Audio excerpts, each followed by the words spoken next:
today we're going to be giving you a closer look at this SkyGenius IP cam. So this is a pretty neat IP camera. His model is 826-X. These are the items that it comes with. It comes with a wall mount. You can put it anywhere because this thing does rotate, swivels back and forth, and up and down as well. So you can really mount this anywhere. On the bottom here, you'll just put that screw in there and then twist it up, and then he's ready to go. You can mount him anywhere, like I said, because you can rotate this anywhere, and you can flip it. So you can do it upside down, on the wall, sideways, wherever you want to do it. So it comes with the wall mount there that swivels, and then this swivels as well. Comes with an Ethernet cable because you will need to plug it into an Ethernet to set it up. So that is something you do need an Ethernet port. And then it comes with a micro USB and a wall plug. So let's get this thing plugged in. I'll show you. It takes a little bit for it to start up, but I'll walk you through the initial setup, and it's super easy. And then I'll tell you some of the things that I do like and I don't like about it. But I've got a Ethernet plug here. So I'll show you the things on the back here first. You got an Ethernet plug, of course. A reset button, just in case you forget the password or whatever. You leave it sitting there for a while, you can't get into it. You can reset it back to factory. A micro SD card slot, and then your mini USB, or micro USB. So I'll plug them in here, and we'll let you see how it starts up. Like I said, it does take a little bit to start up. But he'll go through a little routine. You'll hear him click a few times, and then he'll do a rotation, try out all his axis, y-axis, and x-axis, and he'll always go back to where you have it at. So I'll always come back to this, or if I put it up here, he'll come back to that, or I'll put it down like that, he'll come back. So I'll show you. I'll just leave it like that, and he'll come back to that. But as he's turning on and getting ready, I'll get my iPad going. So he's doing his rotation now.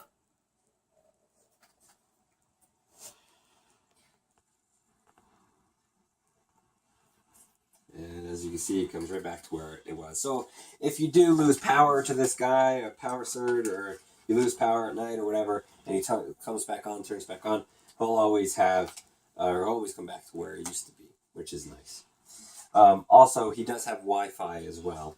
So to set this guy up, like I said, you plug him into your network first. You can't set him up wirelessly.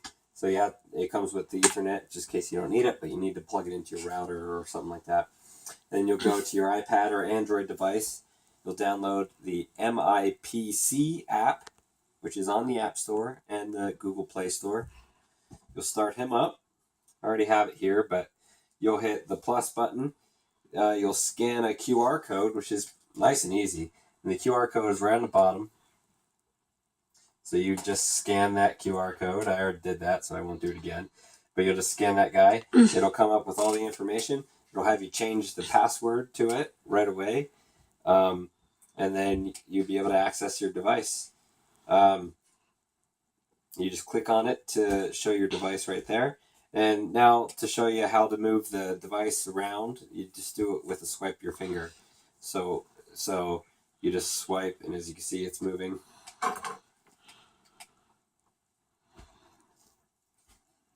Just like that.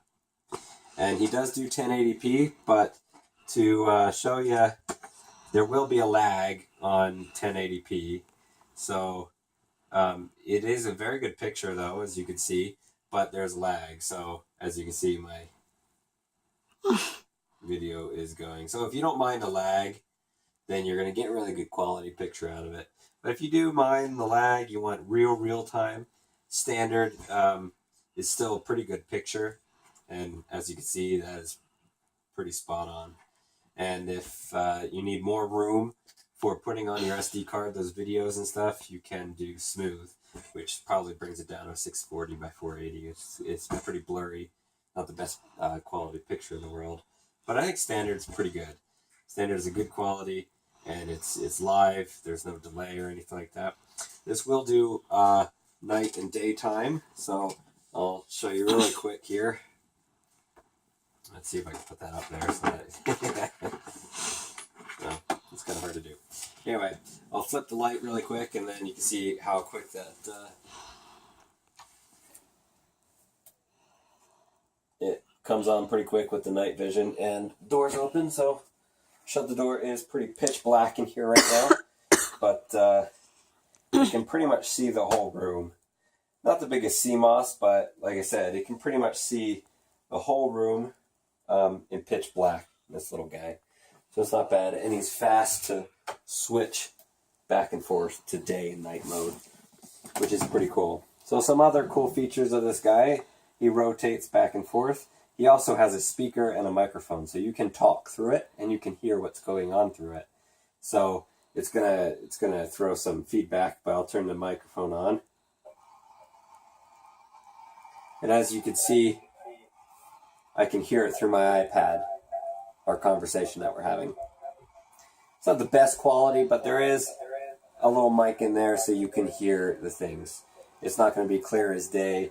The mic isn't, really good, really great. There is a little bit of feedback in here of once the mic is on, you can't hear it, but if you turn the mic off, there's a little bit of a feedback in the speaker system there. So that does come through, as you can hear on the iPad. So it's gonna.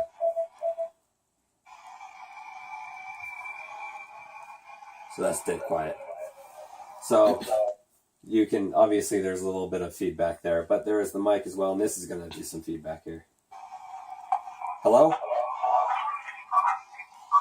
Hello? So you can talk through it as you can see as well. It's going to get some feedback. But obviously if I'm in a different room, it'll be a little bit nicer. You can talk through it and you can hear. So you can put this in your playroom or watching your grandma or grandpa or something like that, and you can talk back and forth to them if you really wanted to, which is pretty nice. And then you can also initiate recording and snapshots. So all in all, this is a pretty nice camera. Also, here you can set up the settings. I guess I should go through. You can do, this is about it, what its firmware version. You can give it a nickname, device admin password, and there is a guest password as well. Guest is the username, admin is the username for the admin, and then you can put a password there. Network, this is where you would set up your Wi-Fi. So you can make this an AP as well if you're connected to the Ethernet plug. You can make this an access point. I haven't really tried that out. I doubt it's going to be a really good access point, but it is an access point nonetheless. You can use that for. But this is where you would set it up for Wi-Fi to connect to your Wi-Fi, and then you can unplug it from the Ethernet cable if you wanted to. But set this up first before you unplug it from the Ethernet cable, obviously. Your OSD, where you can change your display time from 12 to 24 hours, and your date display. If you want to display some text, you can turn that on and display the nickname of the camera if you want.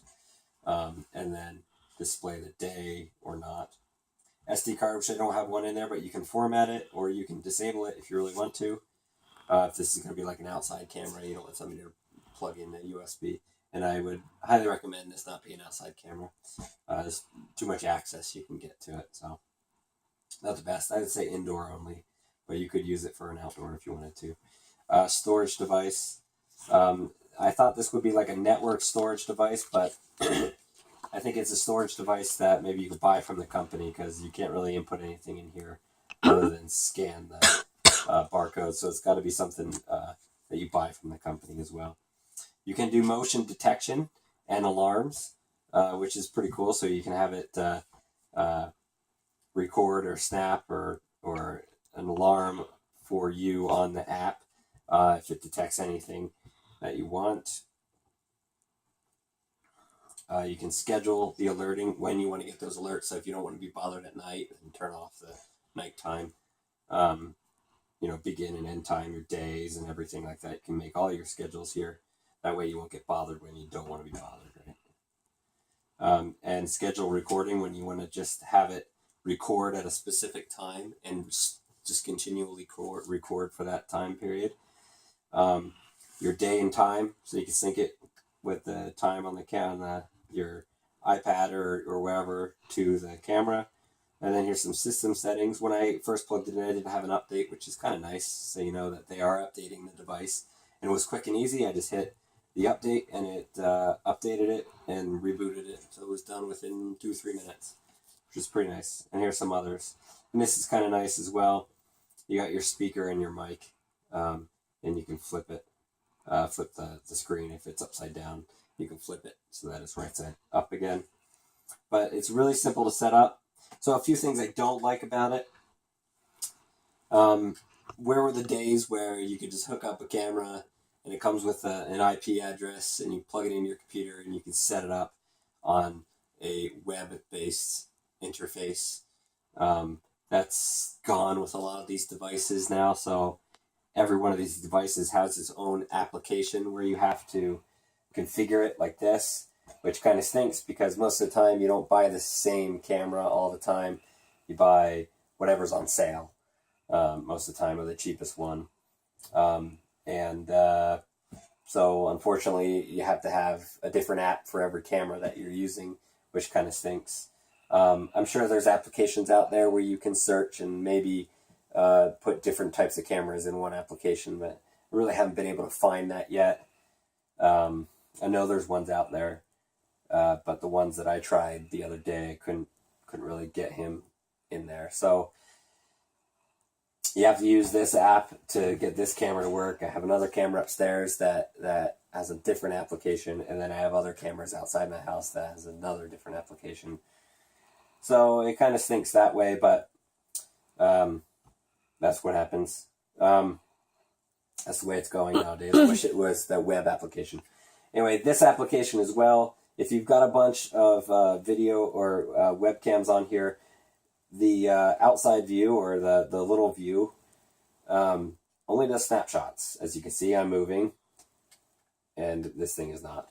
But when you pull down to refresh, it just takes another snapshot, which kind of stinks. So to be able to see live, you've got to click in it to see the live view. I don't like that. The other thing about the application is it makes you sign in, make an account, which I really don't like to do, especially with the Internet of Things. You got these cameras connected to the Internet. I just hate to make accounts as much as possible on different applications because you never know where the application is coming from or, where your sign-ins and everything are going. So if you've got a firewall, if you really know what you're doing, you can block internet access out from these things. But with this, if you don't have that knowledge, you really can't do that. Also, just to let you know that this is one of the cameras, or not the camera, but it is, a couple weeks ago, there was an attack on the internet with Amazon and eBay, I think, and some other stuff, and they were generated from Chinese-based cameras. This was the model of some of them that were being used in the attack, not by this company. SkyGenius is a little bit more reputable, but they were by lesser companies that no one knew about, like WiFi or something like that. But it was the same exact model, and I can see where they were able to get in. You can't change the username of the admin and guest. It is admin and guest. That is the username. You can't change it. You can only change the password, which kind of stinks because I like to be able to change the admin username and admin password so that it's something completely unique, not something that's generated and is hard-coded on there. Also, I don't know the software enough to be able to get in there, but some people have been able to get into these things and see that there is a hard-coded username and password, and that's what was used in some of these attacks. So just be cautious when you're buying these things. Like I said, if you really know what you're doing, you got a firewall, and you can block all internet access out from these guys, because there's no real need for you to, you know, have these things get outside your network at all. Make it local completely, block that IP address from going anywhere outside your network, and then you'll be fine. It won't go to China, it won't go to anything. But other than that, it's a great camera, and a good useful camera. It does a lot of cool features, and it's nice to have that microphone and speaker on it, and that it rotates as well, which is pretty nice. So all in all, good camera. I wish that it would that you could configure it on a web-based interface instead of having to download applications on your PC or on your tablet or your phone to be able to configure and to watch it. So that is the SkyGenius IP camera.